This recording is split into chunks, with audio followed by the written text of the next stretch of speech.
Hello friends, आपका स्वागत है हमारे यूट्यूब चैनल समर्थ शिक्षा में। आज मैं आप सभी के सामने लेकर आया हूँ प्रीवियस ईयर का जो क्वेश्चन आया था, यानी कि AMRS 2023 में जो क्वेश्चन पूछे गए थे ICT में, वो सारे क्वेश्चंस मैं आपके साथ लेकर आ रहा हूँ।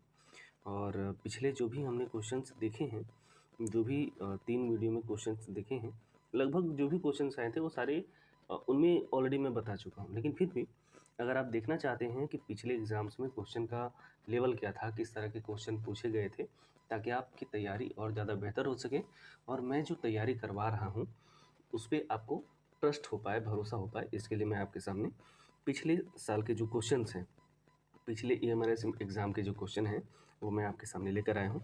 एक-एक करके हम लोग देखते चलते हैं। तो पहला जो क्वेश्चन है वो है M cafe plus is an example of, यानी कि एम कैफ़े प्लस जो सॉफ्टवेयर है वो एग्जाम्पल है किस चीज़ का, किस तरह के सॉफ्टवेयर का एग्जाम्पल है। पहला ऑप्शन है ओपन सोर्स सॉफ्टवेयर। ये ओपन सोर्स सॉफ्टवेयर नहीं है।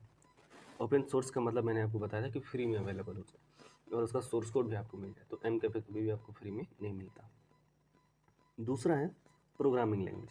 ये प्रोग्रामिंग लैंग्वेज भी नहीं है, ये एक एंटीवायरस सॉफ्टवेयर है। याद रखिएगा, ये एंटीवायरस सॉफ्टवेयर है, तो एंटीवायरस के अंदर आएगा, एप्लीकेशन सॉफ्टवेयर भी नहीं होगा ये। चलिए हम लोग आगे बढ़ते हैं। जो दूसरा क्वेश्चन आया था पिछले साल, वो है which of the following software you preferred most to design an animated multimedia presentation on the topic benefits of renewable energies. Topic गया भाड़ में, बस आपको ये समझना है ये पूछ क्या रहा है, किस तरह का सॉफ्टवेयर, किस काम के लिए, प्रेजेंटेशन डिज़ाइन करने के लिए। बस इन दोनों चीज़ों को मार्क कीजिए, सॉफ्टवेयर और प्रेजेंटेशन, यानी प्रेजेंटेशन बनाने वाला सॉफ्टवेयर। किस टॉपिक पे बनाना है, आप किसी भी टॉपिक पे प्रेजेंटेशन बना सकते हैं, है ना। तो जिस पे आप दूसरा टॉपिक पे भी बना सकते हैं प्रेजेंटेशन, उस पे इस टॉपिक पे भी बना सकते हैं। तो आपका जो यहाँ पे देखिए कि ऑप्शंस में कौन कौन से ऐसे सॉफ्टवेयर्स हैं जिनका इस्तेमाल प्रेजेंटेशन बनाने के लिए किया जाता है। तो पहला है माइक्रोसॉफ्ट एक्सेल, जिसका इस्तेमाल प्रेजेंटेशन बनाने के लिए नहीं किया जाता। माइक्रोसॉफ्ट पावर पॉइंट है, और माइक्रोसॉफ्ट पावर पॉइंट का इस्तेमाल होता है प्रेजेंटेशन बनाने के लिए। तो ये एक सही ऑप्शन है, ये सही ऑप्शन है। जो माइक्रोसॉफ्ट एड्ज है, ये ब्राउज़र है, जैसे क्रोम होता है, ओपेरा मिनी ब्राउज़र्स हैं, उस तरह से ये भी एक ब्राउज़र है। ठीक है। माइक्रोसॉफ्ट वर्ड जो है उसमें हम लोग कुछ लिखने, राइटिंग से रिलेटेड काम करते हैं, प्रेजेंटेशंस नहीं बनाते। चलिए आगे बढ़ते हैं। देखिए अगला जो क्वेश्चन आया था वो है which of the following cloud storage service owned by Microsoft. कि नीचे दिए गए जो सर्विसेज हैं, क्लाउड सर्विसेज हैं, वो उनका मालिक, किसका मालिक माइक्रोसॉफ्ट है। ठीक है, यानी कौन सा कंपनी माइक्रोसॉफ्ट के अधीन है।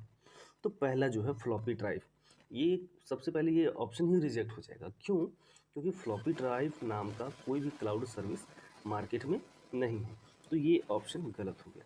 दूसरा बचा गूगल ड्राइव। गूगल ड्राइव है, लेकिन ये माइक्रोसॉफ्ट के द्वारा ओन्ड कंपनी नहीं है, ये गूगल के द्वारा ओन किया गया है, तो ये भी गलत हो गया। आई क्लाउड, नाम से ही पता चल रहा है, जैसे आईफोन है ना, आई बुक, वैसे ही ये हो गया आई क्लाउड, इसका मतलब ये एप्पल के द्वारा ओन्ड कंपनी है, तो ये भी गलत हो गया। वन ड्राइव जो है ये माइक्रोसॉफ्ट के द्वारा ओन्ड कंपनी है, तो ये हो जाएगा इसका राइट आंसर। चलिए आगे बढ़ते हैं हम लोग। अगला जो क्वेश्चन आया था वो था out of the following options the most popular combination of shortcut keys to copy some selected text in most of the MS Windows applications. कि ज़्यादातर MS विंडो एप्लीकेशंस में, यानी माइक्रोसॉफ्ट के विंडोज जो ऑपरेटिंग सिस्टम है उसमें ज़्यादातर applications में, ज़्यादातर सॉफ्टवेयर्स में कॉपी करने के लिए, सिलेक्टेड टेक्स्ट को कॉपी करने के लिए कौन सा शॉर्टकट का इस्तेमाल होता है। यानी यहाँ मेन मुद्दा ये है कि पूछा है कि कॉपी करने का शॉर्टकट क्या होता है। देखिए कंट्रोल पी का काम होता है, ये जो है इसका काम होता है प्रिंट करना। ठीक है, इसका काम है प्रिंट।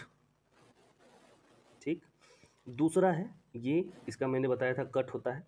सी जो होता है ये होता है कॉपी, कंट्रोल सी से कॉपी होता है, और कंट्रोल ओ से ओपन होता है। तो इसका जो तीसरा ऑप्शन होगा वही होगा कंट्रोल सी, और इसी का इस्तेमाल कॉपी करने के लिए किया जाता है। ठीक है, चलिए आगे बढ़ते हैं। अगला जो क्वेश्चन आया था पिछली बार वो है the power backup device UPS stands for, यानी यूपीएस जो पावर बैकअप की तरह इस्तेमाल किया जाता है उसका फुल फॉर्म क्या होता है।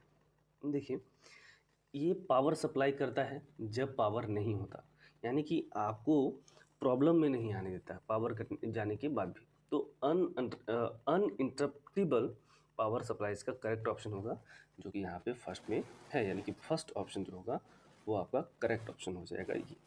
ठीक है, ये आपका करेक्ट ऑप्शन। चलिए हम लोग आगे बढ़ते हैं। अगला क्वेश्चन है, which of the following is not a source of the virus entering your system. ये कौन सा एक सोर्स नहीं है वायरस के एंटर करने का। देखिए, वायरस कहाँ कहाँ से एंटर हो सकता है, जो भी डिवाइसेस हमारे कंप्यूटर से कनेक्ट हो सकते हैं उनसे वायरस जा सकता है, और अगर वो स्टोरेज डिवाइस है तब तो ऑब्वियसली जा सकता है। ठीक है, तो ऑप्शन देखते हैं कि कौन कौन से डिवाइसेस से जा सकता है। तो पहला है पेन ड्राइव, बिल्कुल कंप्यूटर सिस्टम में ही जा सकता है। क्यों, समझिए। पेन ड्राइव में अगर अगर आपने पेन ड्राइव किसी ऐसे कंप्यूटर में लगाया हो जिसमें ऑलरेडी वायरस है, तो वो अपने आप को कॉपी करेगा आपके पेन ड्राइव में। और वो पेन ड्राइव जब हम ऐसे कंप्यूटर में लगाएंगे जिसमें वायरस नहीं है, तो वो पेन ड्राइव से ऑटोमेटिकली वो अपने आप को वायरस कॉपी कर लेगा कंप्यूटर के अंदर। ठीक है, तो पेन ड्राइव से जा सकता है, ये एक सोर्स हो सकता है। दूसरा, प्रिंट आउट्स। देखिए, प्रिंट आउट किसी भी तरीके से, अगर मैंने कोई एक पेज में कुछ प्रिंट आउट कर लिया, उसमें वायरस आ ही नहीं सकता। उस फिजिकल पेपर में कैसे आएगा वायरस, और उसको हम कंप्यूटर में लगाएंगे कैसे। तो प्रिंट आउट से, यानी कि जो फिजिकल पेपर है उससे कभी भी वायरस एक जगह से दूसरी जगह नहीं जा सकता। तो ये इम्पॉसिबल है। ये इसका सही आंसर भी कि एक स्रोत नहीं है वायरस का किसी दूसरे सिस्टम में जाने का। ठीक है, इससे कभी भी कंप्यूटर में वायरस प्रिंट आउट से नहीं आ सकता। जो तीसरा इसका ऑप्शन है, ईमेल अटैचमेंट। ईमेल अटैचमेंट से आ सकता है, कोई आपको फाइल की जगह पे वायरस अटैच करके आपको भेज दे, तब भी आपके कंप्यूटर में वायरस आ सकता है। हार्ड डिस्क, पेन ड्राइव की तरह हार्ड डिस्क भी है कि हार्ड डिस्क के अंदर वायरस है, आपने दूसरे कंप्यूटर से उसको जोड़ा और आपके कंप्यूटर में भी वायरस आ गया। ठीक है, तो जो प्रिंट आउट होगा वो एक सही ऑप्शन होगा। प्रिंट आउट से ही कंप्यूटर में वायरस नहीं आ सकता। चलिए आगे हम लोग बढ़ते हैं। अगला जो क्वेश्चन है जो कि पिछले एग्जाम में आया था वो है, which of the following does not come under cyber crime under IT act 2000। देखिए, आईटी एक्ट 2000 जो है वो बहुत ही ज़्यादा इंपॉर्टेंट है, हम सभी को पढ़ना चाहिए। तो हम लोग पहले देखते हैं कि इसमें से कौन सा ऐसा चीज़ है जो उसमें शामिल नहीं है। आईटी से जुड़ा हुआ याद रखिए, अगर आपने पढ़ा भी नहीं है तब भी एक कॉमन सेंस आप यूज करके इस क्वेश्चन का आंसर कर सकते हैं कि आप ऐसे समझिए कि क्या क्या क्राइम हो सकता है। जैसे पैसे अगर आपने ऑनलाइन ट्रांजैक्शन करवा लिए तो वो क्राइम है, ऑनलाइन डेटा किसी का ले लिया, ठीक है, वो क्राइम है। तो कोई भी चीज़, या आपने साइबर क्राइम के अंदर ऐसी भी चीज़ें आ सकती हैं जैसे किसी का डेटा का मिसयूज किया आपने, है ना। तो ये सारी चीज़ें साइबर क्राइम के अंदर आती हैं। ठीक है, लेकिन समझिए कि बहुत सारी ऐसी भी चीज़ें हैं जो बिल्कुल इलॉजिकल होती हैं, वो साइबर क्राइम के अंदर नहीं आते। तो हम लोग देखेंगे इसमें ऑप्शन को पहले अच्छे से समझेंगे, फिर इसका आंसर करेंगे। तो पहला जो ऑप्शन है वो है miss using personal information over internet. Internet के ऊपर पर्सनल इन्फॉर्मेशन का मिसयूज करना, तो ये जो मिसयूज करना ये जो है ये साइबर क्राइम के अंदर आता है। ठीक है, पर्सनल इन्फॉर्मेशन हम किसी का इंटरनेट से ले लिया, अब उसका हम गलत इस्तेमाल कर रहे हैं, दुरुपयोग कर रहे हैं, तो ये सही नहीं है, तो ये साइबर क्राइम के अंदर आता है। दूसरा क्या है, using fake email messages to get personal information. हम आपको गलत ईमेल आईडी से मैसेज भेज रहे हैं ताकि आपका पर्सनल इन्फॉर्मेशन हम चुरा सकें, तो ये भी एक तरह का क्राइम है, साइबर क्राइम है। ठीक है, जो तीसरा ऑप्शन है वो क्या है, stealing monitor from a store, कि किसी स्टोर से मॉनिटर को चुरा लेना, ये साइबर क्राइम नहीं है, ये चोरी है। ठीक है, तो चोरी कभी भी साइबर क्राइम के अंदर नहीं आ सकता, तो ये आईटी एक्ट 2000 के अंदर भी नहीं आएगा। तो ये इसका सही ऑप्शन है, क्योंकि क्वेश्चन में पूछा था कि कौन सा जो नीचे दिया हुआ है ऑप्शन वो साइबर क्राइम आईटी एक्ट 2000 के अंदर नहीं आता, तो मॉनिटर चोरी करना साइबर क्राइम नहीं होता है, याद रखिएगा। अगला जो इसी का ऑप्शन है वो है disturbing child photography over internet, oh sorry, distributing child pornography over internet, यानी किसी बच्चे का गलत तरीके का फोटो हम इंटरनेट के ऊपर यूज कर रहे हैं, किसी को शेयर कर रहे हैं, तो इस तरह की जो चीज़ें हैं वो गलत है, ये साइबर क्राइम के अंदर आती है। ठीक है, तो ये जो तीसरा ऑप्शन है मॉनिटर चोरी करना, ये ऑप्शन जो होता है ये गलत ऑप्शन है, ये आईटी एक्ट के अंदर नहीं आता, ये साइबर क्राइम के अंदर नहीं आता। अगला जो क्वेश्चन है वो है which of the following groups of devices are only input devices. यहाँ पे ऑप्शन बोला है कि कौन से ऐसे डिवाइसेस हैं जो सिर्फ इनपुट डिवाइसेस हैं, यानी तीन तीन डिवाइसेस की का बनाया गया है। एक ऑप्शन में तीन डिवाइसेस का नाम लिखा हुआ है और उनमें से आपको ये देखना है कि तीनों के तीनों ही इनपुट डिवाइस होने चाहिए। तो अगर मैं पहला ऑप्शन बोलूँ कीबोर्ड, प्रिंटर, लाइट पेन, तो जो प्रिंटर है, प्रिंटर जो है वो आउटपुट डिवाइस है, तो ये ऑप्शन गलत हो गया। तीनों का तीनों इनपुट चाहिए। तो दूसरा ऑप्शन देखते हैं हम लोग, जॉयस्टिक, माइक्रोफोन, स्कैनर। ये जो दूसरा ऑप्शन है ये सही ऑप्शन है। क्यों? क्योंकि यहाँ पे तीनों के तीनों डिवाइसेस जो हैं वो इनपुट डिवाइसेस हैं। जो तीसरा ऑप्शन है वो क्या है, माउस, मॉनिटर और जॉयस्टिक। तो माउस और जॉयस्टिक ये दोनों इनपुट डिवाइसेस हैं, लेकिन जो मॉनिटर है हमारा वो आउटपुट डिवाइस है, इसीलिए ऑप्शन गलत हो जाएगा। अगर हम फोर्थ नंबर का ऑप्शन देखें तो वहाँ पे है माउस, माइक्रोफोन और स्पीकर। माउस और माइक्रोफोन तो हमारा इनपुट डिवाइस है, लेकिन स्पीकर जो है वो एक आउटपुट डिवाइस है, इसी वजह से ये ऑप्शन भी गलत हो जाएगा। ठीक है, आई होप आपको समझ में आ रहा हो। आगे बढ़ते हैं हम लोग। अगला क्वेश्चन है which type of network we create when we connect two smartphones to transfer some photos through Bluetooth. कि ब्लूटूथ का इस्तेमाल करके जब हम दो स्मार्टफोन्स को कनेक्ट करें ताकि हम फोटो भेज पाएँ, तो ये किस तरह की नेटवर्क कैटेगरी में आएगा। तो जब मैंने पिछले वीडियोस अगर आपने देखी हों तो उसमें मैंने बताया था कि कुछ मीटर के रेंज में जब हम कोई नेटवर्क बनाते हैं, चाहे वो वायर्ड हो या वायरलेस, तो कुछ मीटर की रेंज वाले नेटवर्क्स जो होते हैं वो पर्सनल एरिया नेटवर्क के अंदर आते हैं। ठीक है, तो जो ब्लूटूथ होता है वो तो छोटे एरिया के लिए इस्तेमाल किया जाता है।